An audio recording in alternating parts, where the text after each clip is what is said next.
एक नदी के बहाव की तरह बहती चली आ रही हमारी हिंदू संस्कृति है। सामने आने वाले हर कट्टरता के पहाड़ों को काटते हुए, हर पत्थर के सेंध लगाते हुए वो बह रही है। उसके बहाव को ना कोई तलवार काट सकती है, ना ही कोई पहाड़ रोक सकता है। पर आज दुर्भाग्यवश उसी नदी के बहाव रोककर कट्टरता में ढालने की कोशिश की जा रही है। और मैं समझती हूँ कि यही भारतीय संस्कृति के पतन का कारण बन सकता है।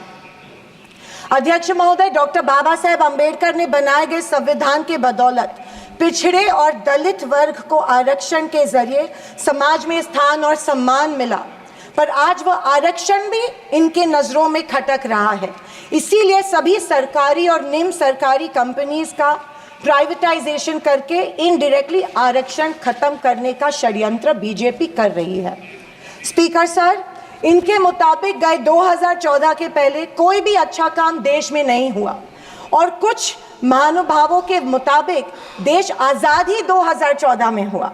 खैर, आप कितनी भी कोशिश कीजिए, लेकिन इस सच्चाई को नहीं झटला सकते कि आज जो भारत चांद पर पहुंचा उसकी नींव इसरो के रूप में पंडित नेहरू जी ने रखी थी। 2014 से बीजेपी अपने झूठे प्रोपेगेंडा से कांग्रेस की लेगेसी को मिटाने की पुरजोर कोशिश कर रही है, पर इनकी लाखों नॉन बायोलॉजिकल कोशिश के बावजूद दुनिया इस देश को नेहरू गांधी का देश ही मानेगी। ये दुनिया की किसी भी कोने में जब जाते हैं तो इनको गांधी जी के प्रतिमा के सामने ही नतमस्तक होना पड़ता है। ऐसी सरकार और ऐसे वित्त मंत्री से हम क्या उम्मीद करें जो प्याज के बढ़ते दाम के सवाल पर कहती है कि दाम बढ़ते हो तो बढ़ने दो, मैं प्याज नहीं खाती। स्कूल कॉलेज के फीस बढ़ते तो बढ़ने दो, हम शिक्षा नहीं भक्त बढ़ाते हैं। पर फिर भी जनता की प्रतिनिधि होने के नाते मेरा दायित्व है कि मैं लोगों के प्रश्न इस सदन में समक्ष पेश करूं। अध्यक्ष महोदय, पंतप्रधान किसान सम्मान योजना के बारे में मैं बोलना चाहती हूं। पंतप्रधान किसान योजना के माध्यम से किसानों को सालाना 6,000 रुपये दिए जाते हैं। 2,000 रुपये 3 इंस्टॉलमेंट्स में दिए जाते हैं।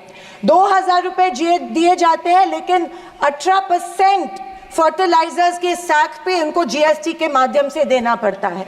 एक किसान एक साल में कम से कम 1 लाख के फर्टिलाइजर खरीदता है, तो आप 6,000 रुपये देते हो लेकिन 18,000 उनसे लेते हो। ये किस तरह की नाइंसाफी हुई उस किसान पे? आप मजाक उड़ा रहे हो उस किसान का। 6,000 रुपये देते, 18,000 रुपये जीएसटी के माध्यम में से लेते हो। जब यूपीए की सरकार थी तब फर्टिलाइजर्स और औजारों पे से जीएसटी एग्जेम्प्ट की गई थी। मेरी मांग है कि 2,000 रुपये का जो अमाउंट है, जो 6,000 सालाना मिलते हैं, वो बढ़ा के 12,000 किए जाने चाहिए।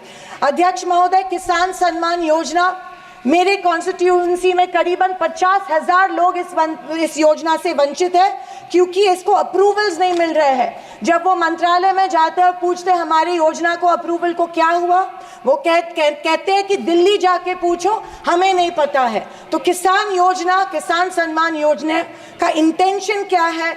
या तो किसानों को फंसाया जा रहा है किसान योजना के माध्यम में से।